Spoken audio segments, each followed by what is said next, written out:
Nos toca hablar ahora de valvulopatías.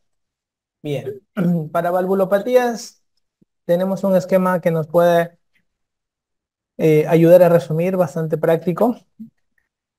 Tenemos que enfrentar las valvulopatías. Primero, muchas preguntas vienen de reconocimiento, ¿no? Entonces, hay que ser bastante cautos en poder reconocer rápido y esto se debe al enfoque. Entonces, primero hay que recordar que las preguntas normalmente más van a venir de valvulopatías del origen izquierdo, si se dan cuenta ustedes.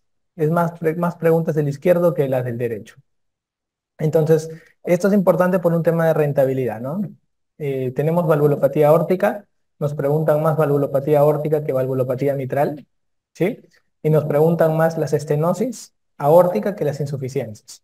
Igualmente, cuando es mitral, las preguntas más vienen de estenosis que insuficiencia. Entonces, sí, por un tema de rentabilidad, si te falta el tiempo de repasar, es bueno tener en cuenta el enfoque, ¿correcto? Esto es muy importante. Las preguntas de salud de NAN siempre apuntan a etiología y a clínica, pero las preguntas de residentado médico generalmente más van a diagnóstico y tratamiento.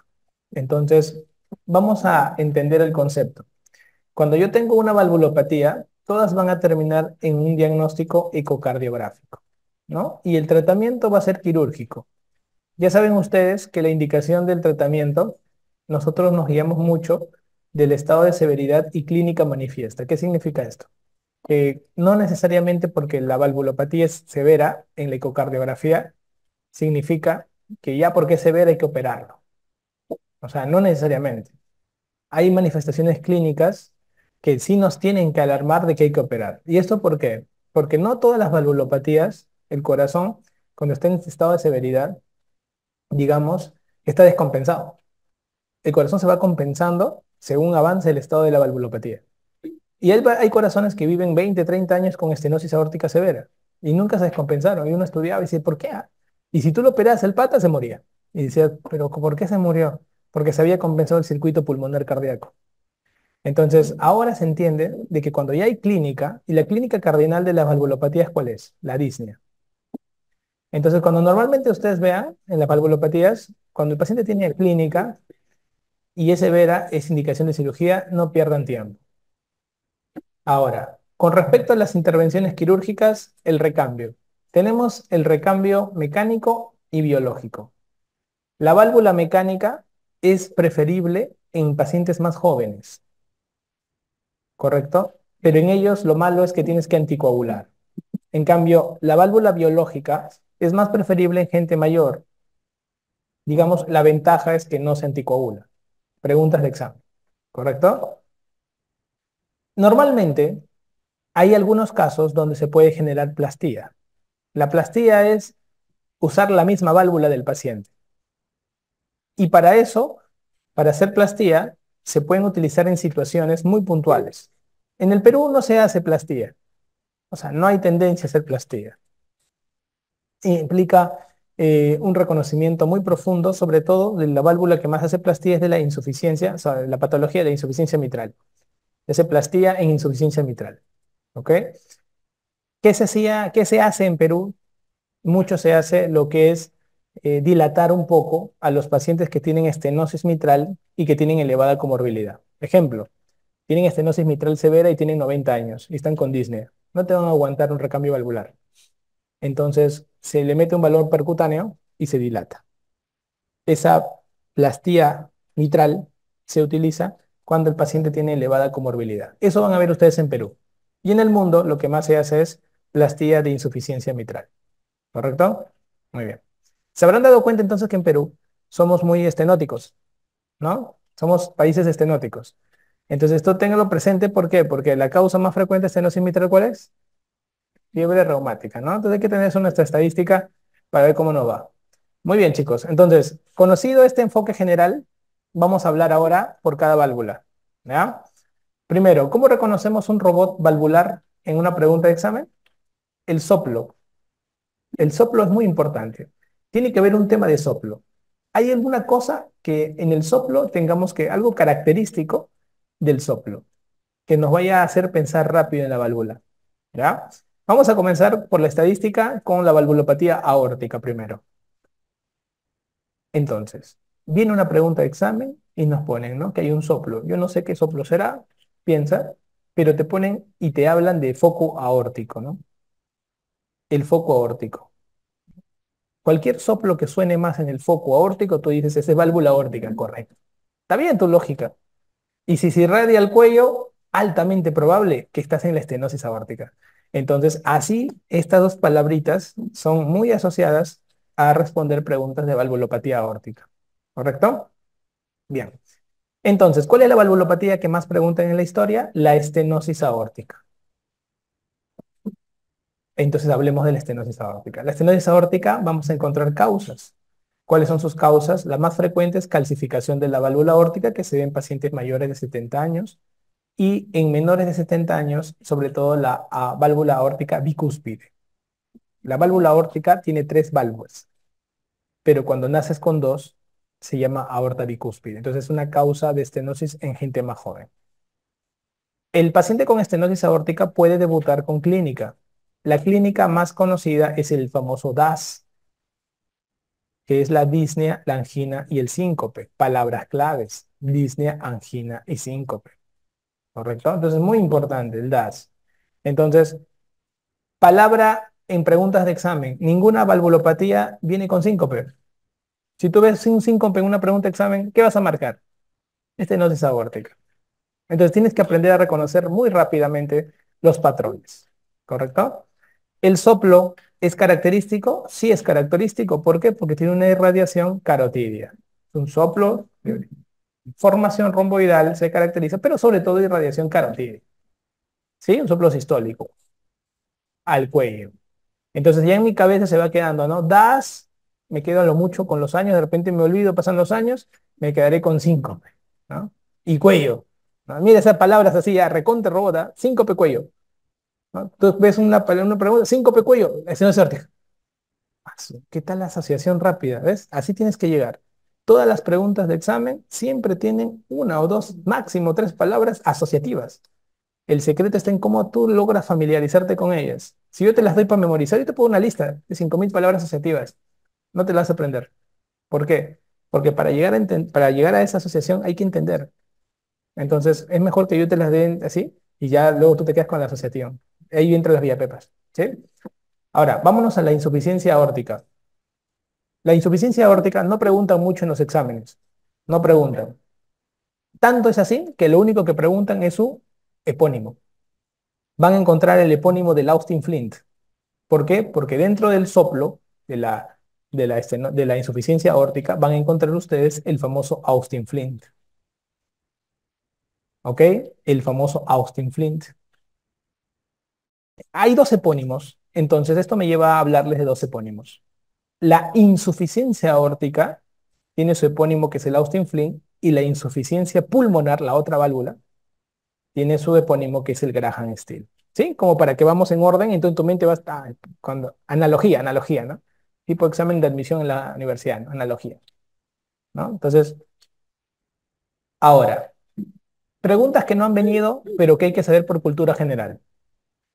La insuficiencia aórtica puede ser aguda o puede ser crónica. Si es aguda, generalmente las causas son una endocarditis infecciosa o una disección aórtica. ¿Correcto? La clínica típica en una pregunta de examen, el famoso pulso en martillo de agua, que eso lo ven en cualquier grado, sea agudo o crónico. Es una insuficiencia aórtica. Pulso en martillo de agua, pulso de Corrigan, típico de insuficiencia aórtica. ¿Correcto? Muy bien. Vámonos a la insuficiencia aórtica crónica. Para la aórtica crónica ocurre por dos situaciones. O porque se dilata la válvula, o sea, se dilata la aorta ascendente, está dilatado. Tan dilatado está que está insuficiente, ¿no? Tan dilatado está que no cierra. Entonces, eso se llama por causas aórticas. Ejemplo, en Perú, síndrome de Marfan. Cuando alguien te diga, tengo síndrome de Marfan, tú sabes que él va a fallecer con una probabilidad de 90% antes de los 40 años por un problema aórtico. Es un problema gigante. Dilatan la aorta como no tienes idea los Marfan. Y otras causas crónicas, problemas en la misma válvula. Ya no la aorta, ya, la válvula. Y para esto, en el mundo, los países que tienen mayores ingresos generalmente tienen problemas de aorta bicúspide y países que tienen menores ingresos, la causa es fibra reumática. Entonces te habrás dado cuenta de que te he dejado, primero te he respondido insuficiencia aórtica como preguntas de examen y luego te he hablado de cultura general, ¿no? Para que aprendas a saber cuáles son las causas importantes de la insuficiencia aórtica. ¿Ya? Muy bien. Entonces te das cuenta que el soplo de la estenosis es de tipo sistólico y el soplo de la insuficiencia es de tipo diastólico. ¿Ya? Muy importante. Ahora, acá nomás vas a hacer ya casi 5 preguntas. La mitad del examen de válvulas siempre es patología aórtica.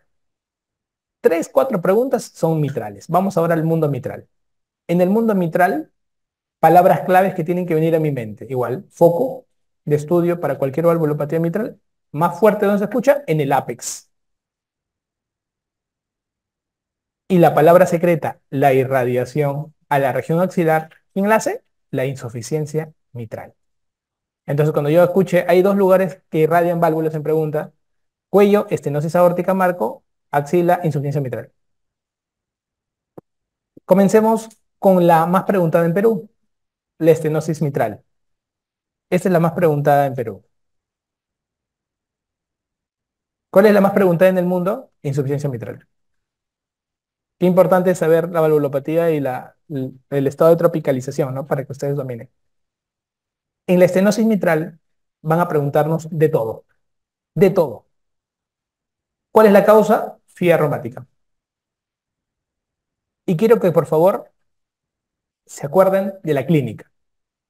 Número 1, estos hacen embolia.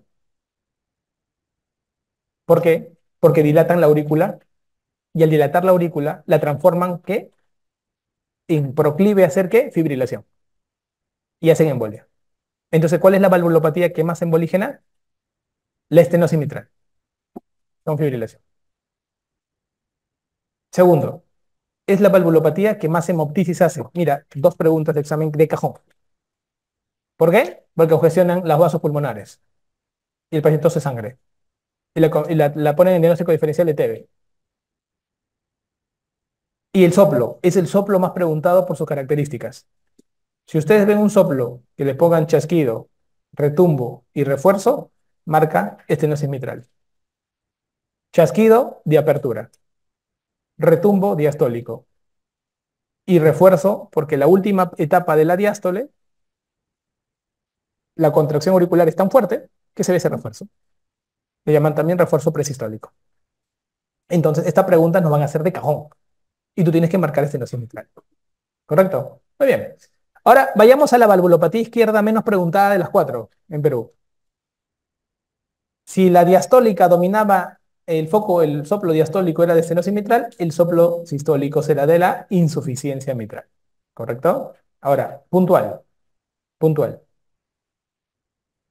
Si yo estudio insuficiencia mitral, siempre vamos a analizar por qué hay una insuficiencia mitral. Puede ser que sea porque hay una falla de la válvula. Y si hay una falla de la válvula, puede ser una endocarditis infecciosa. ¿Ok? Esto es muy importante. Hay una insuficiencia mitral porque hay una endocarditis infecciosa. Correcto. Pero también puede ser que haya fallado porque esté fallando no la válvula, sino el músculo cardíaco, el anillo del corazón. Y esto ocurriría en cuadros agudos o en cuadros crónicos. Y siempre la causa va a ser la isquemia, porque cuando hay isquemia, el corazón se dilata. Cuando hay una isquemia aguda, hay ruptura de músculos papilares, entonces debutan con shock cardiogénico. ¿Te acuerdas la pregunta de infarto con soplo? Ahí está, pues. Infarto con soplo, insuficiencia mitral aguda asociada al infarto. ¿Por qué? Por disrupción de músculos papilares. Tenemos disfunción y ruptura. Más frecuente es la disfunción que la ruptura. Y en cuadros crónicos, esto es clásico de encontrar en los pacientes. Tú agarras un paciente coronario, señor 70 años, coronario, tratado por cardiología. ¿Cuántos años lo ve cardiólogo, doctor, señor? 20 años. Y tengo un soplito también, doctor. ¿Y por qué? ¿Ah? ¿Cuál será el origen del soplo? Te van a preguntar. Y tú, ¿la estenosis aórtica? Te ponen soplo lo sistólico. Será estenosis aórtica. Igual, paciente, mira, escucha este caso clínico bonito, ¿ah? Para que caigan en el examen. Mira, paciente 70 años, fumador, tabaquista, diabético, hipertenso, que acude a consulta de cardiología, toma aspirina, bisoprolol, Tiene un soplo sistólico de hace 15 años, nada más. ¿Cuál es el origen del soplo? Si la gente dice 70 años, soplo sistólico. Ah, ese es estenosis aórtica. Pero en algún momento dijeron disnea, angina, síncope. No. ¿Qué tenía pinta? ¿De un paciente coronario o no? Sí, tenía más río coronarios. Entonces estaba apuntando a que era un paciente isquémico y estaba haciendo ¿qué cosa? Un soplo por miocardiopatía dilatada. Y estaba haciendo insuficiencia mitral. Era un crónico. Esa es la pregunta más formulada del MIR, por ejemplo. Y todos marcan estenosis aórtica y es una insuficiencia mitral. ¿Ok? Pero por coronariopatía. La coronariopatía dilata corazón, como se dilata el corazón, e insuficiencia mitral. ¿Correcto? Por eso que en el lado derecho, la tricúspide, pregunta, miren, ¿cuál es la causa más frecuente de insuficiencia tricuspidia? ¿Orgánica o funcional? Funcional es más frecuente que orgánica. O sea, ¿qué quiere decir? Por dilatación del anillo. Se dilata, se dilata el anillo y hay una función alterada. ¿Ok? No es endocarditis, es más por dilatación del anillo. Entonces, eso es bien importante. ¿Ah? Bien importante. Por eso que muchos pacientes cardíacos, ¿qué tienen, no? ¿Cuál es cuál es la mezcla que van a ver en casos complejos? Van a ver así. Paciente coronario, le hacen la ecocardio y el CATE. Y al hacer la ecocardio demuestran que tiene, oye, el paciente está dilatado, tiene insuficiencia tricuspidia moderada, insuficiencia mitral leve y tiene lesión de tres vasos. Plan, tienes que revascularizarlo, ¿no? ¿Y qué se hace a la pasada? Pucha, cuando tienes lesiones coronarias y valvulares, solamente si es severa la válvula, te metes a la válvula. Si no es severa, lo de respetas y haces solo la coronaria nada más. Muchos casos son insuficiencia mitral severa, con lesión de tres vasos coronarios, insuficiencia tricuspidia severa. Y tú dices, ¿qué hago, doctor? Nada, tienes que recambiar la válvula mitral, hacer bypass a los tres vasos, y cuando estás saliendo, le haces una plastía de la tricúspide. Todo eso siempre y cuando no tenga una hipertensión pulmonar severa. ¿Se dan cuenta? Entonces, lo que les acabo de decir es cómo van jugando con la válvula asociado a otras patologías que pueden existir. Entonces, esto es muy importante. ¿Ya? Esto es muy importante. Muy bien, entonces con esto que les acabo de decir, ustedes están tranquilamente preparados para responder todas las preguntas de válvula, de los niveles de complejidad, la cual sea. Entonces, en el lado izquierdo es esto. En el lado derecho, pulmonares. Insuficiencia pulmonar es lo más frecuente que estenosis, de lejos. Y ustedes saben que la insuficiencia pulmonar más lo van a dar secundaria que a una hipertensión pulmonar. Hipertensión pulmonar que se da ¿por qué? Porque hay una insuficiencia cardíaca izquierda que termina siendo una hipertensión pulmonar. ¿No es cierto? Y a nivel del tricúspide, lo más frecuente es insuficiencia tricuspidia, funcional. Por lo que les dije, se dilata el corazón. Se dilata el corazón. ¿Ya? Y en el caso de las estenosis, fibra reumática también sería la más frecuente. En el caso de la pulmonar, las estenosis serían las congénitas, para que lo tengan en cuenta, estenosis pulmonares congénitas. ¿Ya? Entonces, lo que les acabo de comentar es muy importante que ustedes lo manejen. Es muy importante que ustedes lo manejen. Ahora, todas las válvulas pueden ser expuestas ¿a qué? A la endocarditis. Entonces, hay mucho, ahí está, bueno, lo he aprovechado un poco y si en esto se maneja más infecto, pero te he hecho un esquemita rápido porque está muy tocado con válvula y infección. Entonces, un esquema rápido como para que lo puedas tener ahí, ¿ya? Y puedas resolver todas las preguntas rápidas. ¿Cuál es el robot de la endocarditis? Mira, no existe ninguna pregunta que haya venido endocarditis sin fiebre. La fiebre siempre tiene que existir en las preguntas de examen. ¿Ya? Segundo, te van a hablar de un soplo. Puede ser un soplo nuevo o un cambio de un precedente. Nunca hay pierde. Fiebre con soplo, ya estás en el mundo de la endocarditis, muchachos.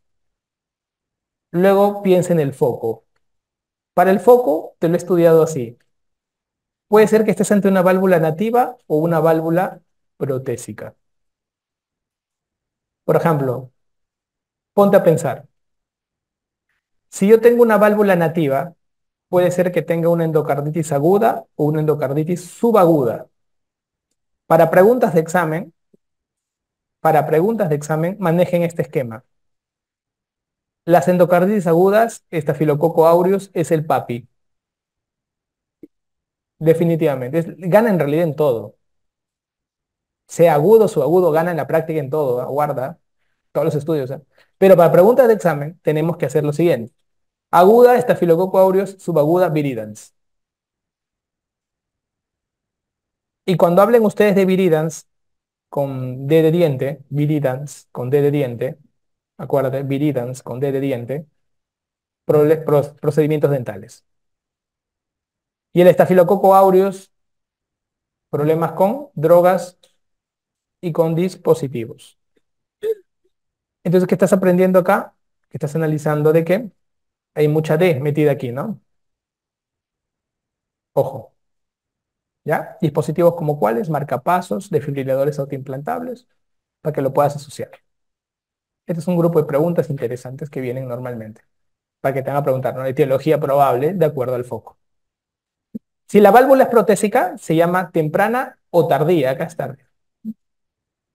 Temprana o tardía. Si es menos de 2 meses, más de 2 meses, ¿no? Estafilococo en realidad es el que está ganando en todos. En todas las válvulas protésicas es estafilococo. ¿Ok? Y acá te pongo entre paréntesis, ¿no? Antes el epidermidis era más frecuente en las tempranas, ¿no? En las tempranas, antes era más frecuente el epidermidis, ¿no? Solamente como para que lo veas si es un banco antiguo, ¿no? Pero ahorita el estafilococo aureus está que arrasa con todo el mundo, ¿ya? Eso recuérdalo. ¿Ok? Pero en las tempranas, antes era más frecuente el epidermidis. ¿Y por qué lo sabían? Porque lo cultivaban rápido. Por eso. Entonces, para que un paciente, o sea, doctor, yo voy al dentista. ¿Y yo porque voy al dentista me va a dar endocarditis? No. O sea, porque tú vas al dentista te va a dar endocarditis? No. ¿Qué tiene que haber? Tiene que haber una condición. Tiene que haber una condición en tu corazón para que luego cualquier germen que ingrese pueda, pueda afincar ahí. Por ejemplo, si te ha dado fiebre reumática y ha dañado el corazón, esa es una condición dañada, pues. Por eso es que se le da profilaxis en la fiebre reumática. Si, por ejemplo, tú has usado tienes una prótesis puesta, es una condición de que se puede afincar el germen ahí. Si tú tienes una valvulopatía congénita sobre todo cianótica, es una probabilidad alta, mayor, que tengas una probabilidad de endocarditis. Entonces, o sea, no todos le va a dar endocarditis, tiene que haber una condición. ¿Me dejo entender? Y también te preguntan la clínica. Y para esto hay que recordar que van a encontrar ustedes más en el Perú mucha, o sea, mucha condición. En el mundo, esta es una pregunta también bastante interesante, ¿no? En el mundo es más frecuente la endocarditis en mitral que en aórtica. En el mundo, ¿ok? Si tú buscas estudios, vas a encontrar que dicen, no, endocarditis, lugar más frecuente, mitral. Y tú vas a buscar exámenes de su especialidad en Perú, ponte en cardiovascular y vas a ver aórtica. Y de ahí, doctor, ¿por qué son así? Es que así son, pues. Porque nadie ha hecho un estudio tan grande en Perú, porque si lo hicieran, saldría mitral. Pero se opera más que cosa, aórtico mitral. ¿Qué dijimos? Aórtica, pues entonces lo más frecuente es que encuentres acá en el Perú es endocarditis aórtica. Por eso que en las preguntas de examen te ponen lugar más frecuente de endocarditis, aórtica. Y tú buscas literatura mundial, mitral. Entonces vas a encontrar ese problema, ¿ya? Pero quiero explicarte por qué, para que no entres en esas dudas existenciales. Ahora, es muy importante también que en la válvula tricúspide, sobre todo aquellos que se drogan y se meten inyección. En Perú no vas a encontrar. El peruano no es drogadicto no le gusta la aguja. Me da miedo. Pero vas a encontrar países que le encanta la aguja. Punto. Y lo asocian a mayor bienestar, a mayor grado de alucinación todavía. Más rápido inyección de alucinación.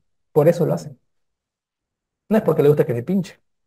el dolor del pinchazo pasa rápido con la sensación. Ahora el otro me hace enfermo. Entonces, eso es muy importante. Ahora, ¿cómo se presenta? Mira, tenemos clínica de embolia, pero la embolia en endocarditis solo es 10% y ocurre a nivel renal y a nivel del vaso, sobre todo. O sea, le gusta órganos sólidos, te das cuenta, mira, puntuales. Y lo que más van a ver ustedes en las preguntas de examen es esto, el trabajo de los inmunocomplejos. Van a encontrar, por ejemplo, las hemorragias en astillas, que son como unas petequias a nivel de las uñas. Esa es pregunta de examen. Van a encontrar, por ejemplo, las manchas, unos eritemas, ¿no? Los famosos eritemas de Jenneway, ¿no? Que no duelen. Pregunta de examen. Y unos nodulitos, los nódulos de Osler, que sí duelen. Pregunta de examen. También eso está en los dedos. Y a nivel del fondo de ojo, a nivel de la retina, las manchas de Roth. Pero todo esto son inmunocomplejos. Entonces, esto quiero que acuerden. Esto es lo que más van a ver en la clínica, ¿verdad? Pacientes que vienen con manchas de Janaway nodulillos dolorosos, ese es endocarditis, creo. Entonces, ahí tienes que recordar. ¿Sí? Muy bien. Entonces, ese es un grupo de preguntas. El diagnóstico. El diagnóstico normalmente se utilizan, o sea, clásicamente se trabaja solamente esto, ¿no? Ecografía y su hemocultivo puntual, ¿no? Y eso es lo que quiero que recuerden. La ecografía, por ejemplo, mira, transesofágica tiene más sensibilidad que la transtorácica. ¿Por qué? Porque la transesofágica puede medir incluso vegetaciones menores de 5 milímetros. En cambio, la transtorácica mide vegetaciones mayores de 5 milímetros. Y los hemocultivos antiguamente se pedían dos, actualmente se piden tres. ¿Por qué? Porque saben que uno va a fallar. Por eso es que ahora se aumentó. ¿Sí? Y ahora están poniendo mucho el tema de encontrar, digamos, una insuficiencia, ¿no? Valvular nueva. O sea, es como que de repente no tienes acceso rápido al eco o al hemocultivo y puedes escuchar que no tenía esa insuficiencia antes. Clínica rápida, ¿no? Pero te dejo estas dos porque estas dos son las preguntas más importantes. ¿Ok? Siguiente, estos son los criterios menores, la fiebre, condiciones previas, esto de acá, dañados previos, y cuadros inmunológicos, de clínica inmunológica. Esos son, digamos, criterios menores. Y gol estándar es la patología, el cultivo de tejido, ese es el gol estándar. Y solamente lo puedes saber cuando lo operas, pues, ¿no? Cuando lo operas. Entonces, no hay otra manera. ¿Ok? Porque ¿a quién le va a sacar la biopsia ahí? ¿Cómo le sacan la biopsia? Nada, pues, mano, estás operándolo ya, pero ahí te enteras que de verdad lo era. ¿Correcto? Entonces, muy importante. Normalmente, cuando hacen los criterios mayores, diagnosticas con mayor igual a dos criterios. Por eso que eco y hemo es básico. Y si tienes gol estándar, suficiente con un criterio patológico, pues. ¿Sí? Muy importante. Ahora, pregunta. El tratamiento de la endocarditis es antibióticos por 6 semanas. El 40% va a responder. 60% no va a responder. Ya, y a este le metes cuchillo. Justamente al meterle cuchillo, ahí le haces el recambio de válvula. Y como le recambias la válvula, ahí le quitas y lo mandas a cultivo el tejido y ahí sale pues que es el germen, ¿no? Ahí sale el gol estándar, ¿no? Que tú tanto estabas buscando. Entonces, eso es lo que ustedes deben llevarse a endocarditis para responder todas las preguntas. ¿Ya? Te van a preguntar bastante esto, ¿ah? Acuérdense, ¿ah? Así, tienen que tener así, un mapa puntual para poder recordar cómo nos enfrentamos a las pruebitas, ¿eh? A ver, muchachos, vamos a hacer active. Prueba diagnóstica de elección en la valvulopatía que dijimos, ecocardio. Valvulopatía más frecuente en Perú, estenosis aórtica. Causa más frecuente, estenosis mitral, fiebre reumática. Se considera severa una estenosis cuando, eso no les había dicho, cuando mide menos de 1 centímetro cuadrado, ¿ya? ¿Por qué aumenta la incidencia de tromboembolismo? Porque es la fusión agregada de la fibrilación auricular a la estenosis mitral, ¿no? Síntoma más común de la endocarditis infecciosa. ¿Qué marcamos, muchachos? ¿Se acuerdan cuál era? ¿Te acuerdas que te dije no hay, no? Sin fiebre no hay, ¿verdad? Sí, acuérdense eso. ¿En qué porcentaje se oculta un soplo en la endocarditis infecciosa? Ay, no, doctor, no seas malo. Mira tu mapa.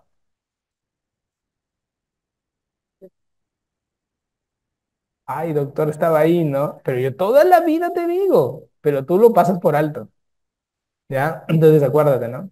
Más del 75% incluso. ¿Cuántos hemocultivos mínimos para iniciar terapia antibiótica hoy? Tres, ¿no? ¿Complicaciones más frecuentes de la endocarditis? Ah, y esto hace que lo operen muchos, pues. Muy bien, escuché ahí. 50% insuficiencia cardíaca y el 40% es por un problema neurológico, accidentes cerebrovasculares, muchachos. ¿Ya? Por ejemplo, si ustedes tienen un día un paciente con endocarditis, entonces ustedes van, pues, ¿no? Y hablan con el paciente. Me tocó hace poco un colega, este, un médico ya ginecólogo. Entonces él tenía, por ejemplo, endocarditis infecciosa, ¿no? Me dice, todo chamaque, ¿no? Estoy con fiebre a 2 semanas. Me han hecho ecocardio y tengo endocarditis infecciosa. Pero me están dando antibióticos ya 2 semanas. Pero la fiebre 37,5, 38,3, 37, porque es una vaina. Su hijita 3 meses de nacida. Recién acabó la residencia. ¿Qué condición tenías previamente? Le digo, no, no tenía nada, sano toda mi vida, me dijo el pata. Nada, nada, nada. Había que estudiarlo, dijimos, ¿no? Porque también hay esos casos, pues, ¿no? ¿Qué cosas te dan? Lo que raro, decimos. Entonces, pucha, pero 3 semanas, ¿no? Es jodido porque tienes una endocarditis, hermano, o sea, te van a tener que abrir el pecho, pues, con una probabilidad de 60%, ¿no? Está aferrado, ¿no? Aferrado. Y en eso lo mando a un amigo porque le hago un ecocardio, un pata que hace unas buenas ecocardios, y me dice, oye, tu pata tiene 13 milímetros de vegetación, me dice. Pero él se aferra al antibiótico. Entonces acá viene mi siguiente consejo para ustedes, ¿no? Cuando ustedes tengan un amigo, cuando ustedes tengan un paciente con más de 10 milímetros de vegetación, es quirúrgico. No pierdan tiempo, porque va a terminar haciendo una embolia, ¿ya? Entonces el pata aferrado, ¿no? No, doctor, no, en todo caso un anticoagulante me meteré. O sea, quería hacer crear cosas, ¿no? No, chol, eso no es así, es embolia séptica, mano. Le digo, eso te lanza un pedacito, ¿no? Chiquitito y el camino, mira, te bota un hielito y llega arriba una bola de nieve. Así es. Va subiendo, ¡ah! Se forma una bola de nieve y llega así, lo tapa. Entonces el pata se aferraba, se aferraba, se aferraba, ¿no? Entonces toda su familia tuvo que juntarse, ¿no? Todo el mundo para convencerlo porque no quería operarse, ¿no? Tenía miedo, ¿no? Lógico, pues te abrir el pecho, ¿no? Y, y al final, o sea, nunca no quiso operarse. Se cerró, dice, no, no, no, no, yo creo que si se puede, ¡pum! Un ACV le da, ¿no? Un ACV. Justo estaba fuera del país, su esposa, ¿no? El doctor, pucha, le dio un ACV, me dice. ¿Es que está en la estadística o no? Estaba en la estadística. ¿Cuántas semanas ya de diagnóstico de endocarditis? 5 semanas estaba.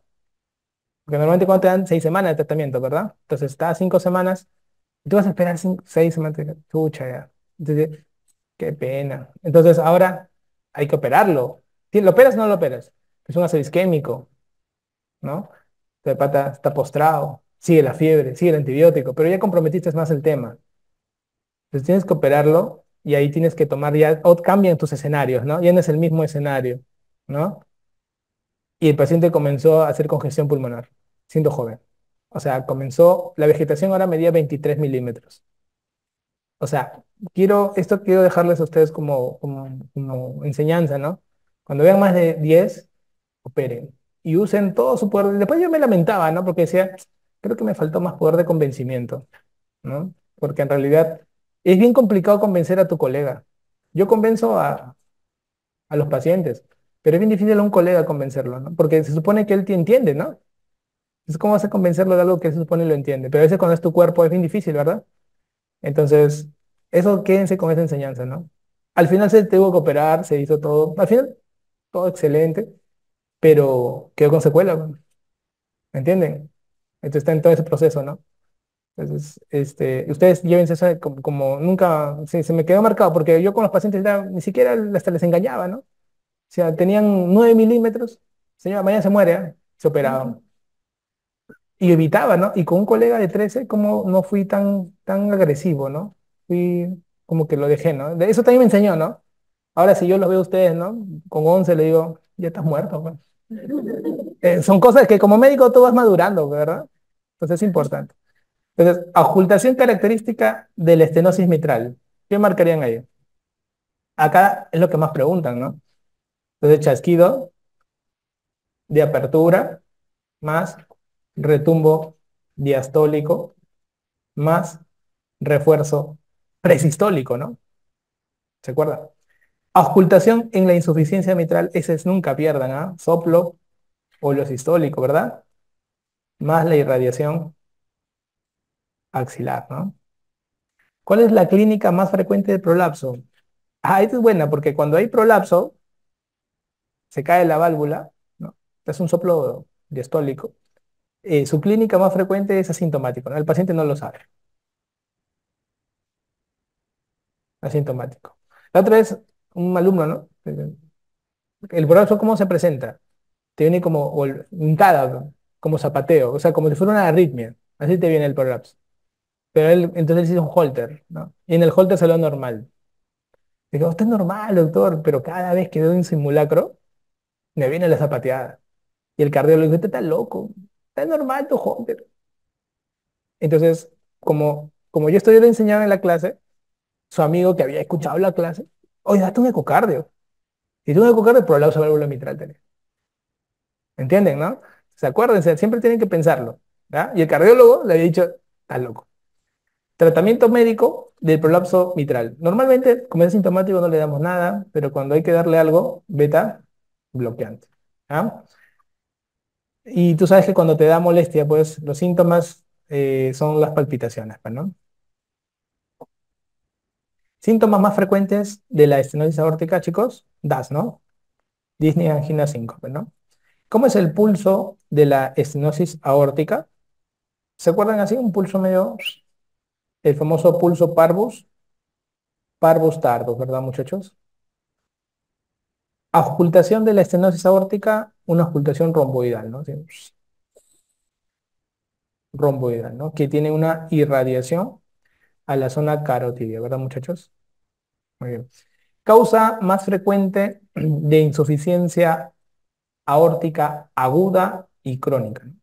Endocarditis infecciosa, en la aguda, y en la crónica, la fiebre reumática, ¿ok? ¿Cómo es el pulso en la insuficiencia aórtica? En martillo de agua, ¿verdad? Es el pulso más fuerte que existe, en martillo de agua. Si te ponen, ¿no? El pulso más fuerte es el de la insuficiencia aórtica. El pulso más débil del chocado, bueno, no tiene sangre, ¿por qué el pulso débil?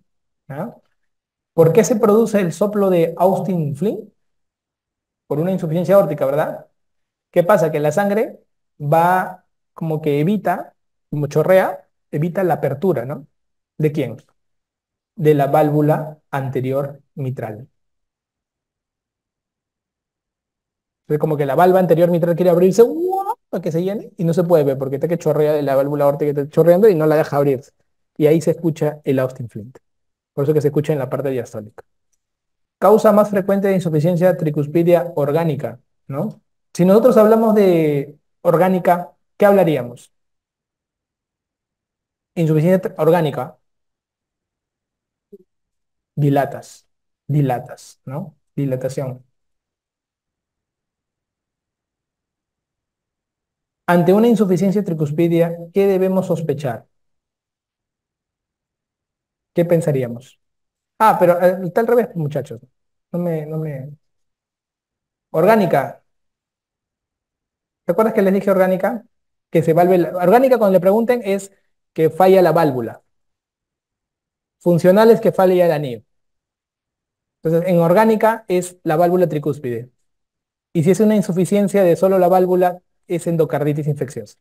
¿Ok? Entonces, insuficiencia tricuspidia orgánica es solamente de la válvula. Entonces, eso es endocarditis infecciosa. ¿Ok? Y cuando te pregunten insuficiencia tricuspidia en general, lo más frecuente es la funcional que la orgánica. ¿Te acuerdas que te dije? Entonces sería dilatación del anillo. Porque la válvula está bien, pero que está mal, todo el corazón que está dilatado. ¿Me dejo entender?